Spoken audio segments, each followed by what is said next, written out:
Eu queria aqui apenas fazer dois breves comentários.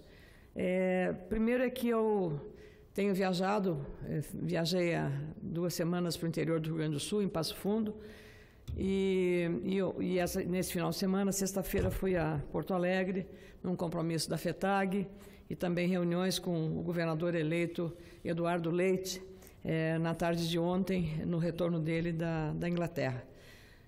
Queria dizer, senador Telmário e nossos telespectadores, que a economia se move por expectativas e se move também por confiança.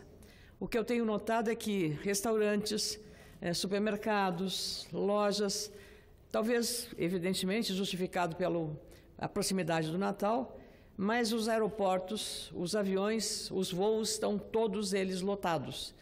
E isso significa uma perspectiva, uma expectativa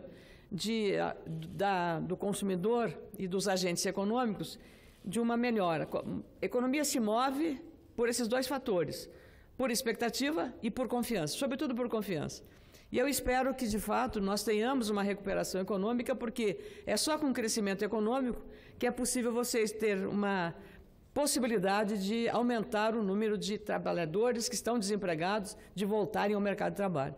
Nos últimos meses, a partir de setembro, nós temos notado, pelos levantamentos estatísticos oficiais, um aumento substancial. O mês de setembro registrou, em 5 anos, o maior número de carteiras de trabalho assinadas, derrubando aquela narrativa destruidora da oposição de que a reforma trabalhista viria a tirar os direitos dos trabalhadores. Ora, se fosse isso verdade, não teria o mês de setembro acusado uma reação tão expressiva no número de carteiras de trabalho assinadas. E carteira do trabalho é a melhor coisa que pode acontecer, porque elimina o trabalho informal, aquele bico que a pessoa faz sem o emprego formal para poder sobreviver. Então, é preciso enxergar a realidade com esse senso de responsabilidade e não apenas com aquela visão destruidora de que nada dá certo, que tudo vai dar errado e já apostando no pior, no quanto pior melhor. Não é assim que o Brasil tem que caminhar, tantos são os desafios. Parte da herança que tivemos nessa questão do desemprego se deve, claro, ao pouco cuidado que o governo passado teve em relação a essas questões, as reformas principais que nós estamos agora aguardando e que o governo, quando assumiu lá em 2013, o Partido dos Trabalhadores fez uma reforma da Previdência Social, que é a mais agora crítica do ponto de vista da polêmica gerada, e eu aqui reafirmo aquilo que disse na FETAG, porque estive lá com o seu presidente Carlos Joel da Silva, quando nós tratamos de celebrar os 55 anos da entidade. Não votarei se eventualmente reforma da Previdência, mesmo infraconstitucionalmente viesse aqui, que retirasse direitos dos trabalhadores rurais. Porque eles tiveram um benefício gerado pela Constituição de 88 e que eu, por conhecer de um estado onde a agricultura familiar é extremamente forte e consolidada, entender essa dificuldade e esse problema social que seria gerado pela retirada dos direitos de homens e mulheres que estão trabalhando arduamente, porque o trabalho da agricultura familiar, especialmente em algumas atividades, como a produção leiteira, por exemplo, faça sol, faça chuva, faça frio, faça calor, seja feriado, seja dia santo, lá estão os produtores de leite na sua atividade incessante e de muito sacrifício. Então, não há por que você retirar esse direito. O que eu tenho a dizer é que, lá quando foi feita aquela proposta de reforma da Previdência, 3 ou 4 parlamentares foram expulsos do PT. E foram expulsos porque contrariaram, não votaram contra, entre elas uma deputada do meu estado, deputada Luciana Genro, do PSOL, depois criaram o PSOL, e outros parlamentares, como a Heloísa Helena, que era senadora aqui do estado de Alagoas, e o Babá, se não me engano, do Pará. Então, é para ver que a reforma da Previdência foi mexida, foi aumentado também o valor da contribuição dos servidores públicos nesse processo. Agora, vencido esse prazo, mostrou-se que aquela reforma não foi suficiente para estancar os problemas na Previdência Social e é preciso fazer um novo reexame. Queria também dizer que essa ativação econômica é vista também nos restaurantes. Os restaurantes tiveram um aumento que varia entre 20% a 30% em alguns casos, especialmente aqueles de atendimento de classe média, que estão registrando esse aumento para para o bem da própria economia. E o cuidado que o gestor privado está tendo, fazer tudo com economia, cuidando de gastos, fazendo as coisas andarem corretamente. Eu acho que por esse caminho, com a responsabilidade de todos, você pode aspirar. E o que eu mais ouço é: agora vai dar certo, senadora?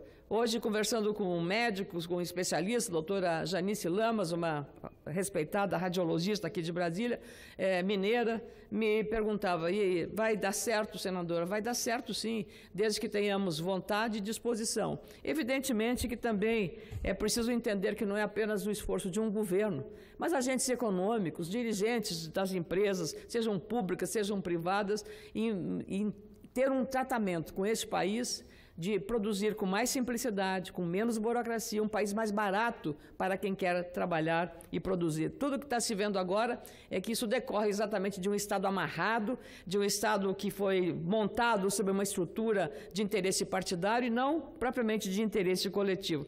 E é essa estrutura que precisa fazer aquilo que José Roberto Guzzo disse na Veja, o desmanche das coisas que amarraram o Brasil para o atraso, para a impossibilidade de avanços, não só na área social, porque quando você gera 13 milhões de desempregados ou 12 milhões de desempregados, isso é contribuição social? Absolutamente. Então é preciso enxergar a realidade como ela é e não tapar o sol com a peneira, imaginando que em apenas 2 anos as coisas deterioraram a esse ponto que é atacado agora. E eu queria só, para concluir, dizer, meus caros colegas senadores, a Câmara dos Deputados derrubou um dispositivo que daria uma moralidade na composição das diretorias das empresas estatais, a que não tivessem parentes de primeiro, segundo e terceiro graus, até terceiro graus, na composição das estatais. E que as indicações nessas empresas estatais, Petrobras, Banco do Brasil, Caixa Econômica Federal e tantas outras, fosse composta por pessoas técnicas, com habilidade, com competência técnica, e não estar ali a serviço de um partido. O que aconteceu com os fundos de pensão é a prova mais clara do que aconteceu com esse desmonte, com essa situação grave, que agora os membros dessas empresas estatais, os funcionários dessas empresas estatais que tinham fundos de pensão, agora estão pagando mais e tendo que ficar mais tempo para não ter um prejuízo aumentado, dado o desmonte que foi feito e o prejuízo que elas tiveram, esses fundos de pensão das estatais, tudo por conta da irresponsabilidade e por ter feito ou seja, o aparelhamento partidário nos fundos de pensão, que tinham que obedecer a um líder que comandava aqueles processos nada éticos do ponto de vista do recurso que era a poupança dos funcionários, que deveria ser bem aplicado e foi aplicado com investimentos de altíssimo risco, mas com interesse partidário. E nessa medida eu queria dizer também aqui que há uma narrativa sempre destruidora. Toda vez que se tenta introduzir o Brasil na era da modernidade, aqui a narrativa, querem criminalizar o trabalhador, querem prejudicar o trabalhador, querem criminalizar movimentos sociais. Essa é um mantra, repete-se isso. Queria dizer que o Brasil está correndo sério risco de ser varrido, de ser corrido, de ser saído ou suspenso dos grupos internacionais e aí retirando a capacidade do país para acesso a financiamentos internacionais.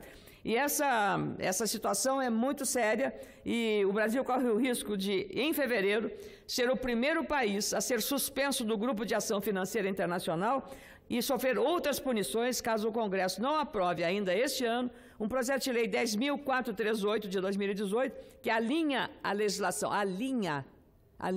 nós não estamos inventando uma lei nova. Ele está alinhando, é uma exigência internacional dos foros internacionais, alinha a legislação brasileira de combate ao terrorismo e à lavagem de dinheiro. São as recomendações. E sabe quem recomenda isso? Sabe quem? A Organização das Nações Unidas, a ONU. É ela que exige esta regulação, esta legislação específica para isso. Aliás, queria lembrar também que eu sou autora de um projeto dessa mesma natureza para que o Brasil possa entrar na OCDE. E também é uma determinação do próprio Conselho de Segurança das Nações Unidas.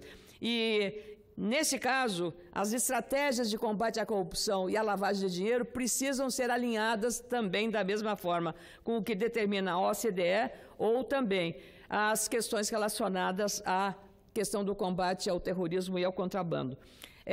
Na verdade, as designações nacionais junto ao Conselho de Segurança das Nações Unidas ou os seus comitês de sanções pertinentes e a terceiros países devidamente fundamentadas. E mais, todo o regramento e o que está na Constituição do Brasil precisa ser observado, eu diria, religiosamente, pela nova legislação que é alinhada com o que quer as Nações Unidas e a OCDE. Senão o Brasil fica fora disso, fica fora do acesso a esse. Portanto, não há nada que tenha nessa legislação, nada, nenhuma linha que diga respeito a movimentos sociais. Não tem nada disso. Trata-se simplesmente de o Brasil cumprir com uma determinação que impõe às Nações Unidas para participar desse grupo na área da questão da suspensão do Grupo Internacional de Ação Financeira Internacional por conta da ausência de uma lei regulatória, séria, soberana, que respeite os dispositivos constitucionais brasileiros em relação aos direitos individuais, aos direitos coletivos, como está previsto na Constituição brasileira.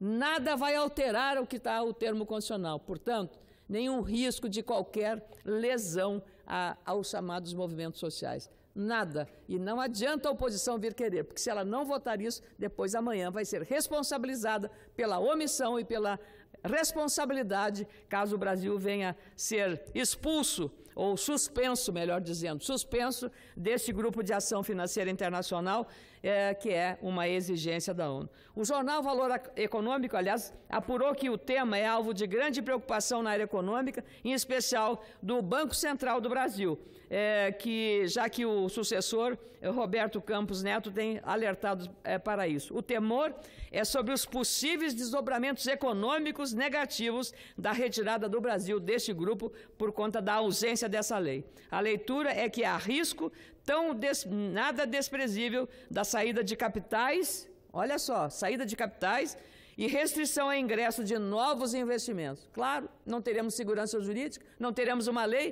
que a ONU nos assegura, que é a questão exatamente relacionada a terrorismo e a lavagem de dinheiro. Esse cenário já provoca também inquietação em parte do sistema financeiro internacional que tem no Brasil grandes investimentos. Então, nós temos que ter muita responsabilidade. E a oposição tem o dever, sim, de fiscalizar, de criticar, de exigir explicações do governo, mas não tem o direito de destruir as coisas que estão sendo construídas com muito sacrifício pela sociedade brasileira. E esta casa, como a Câmara dos Deputados, tem uma enorme responsabilidade de construir essa nova nação que começa a respirar, pelo menos, num grau de responsabilidade e confiança como não tinha antes. Muito obrigada, senhor presidente.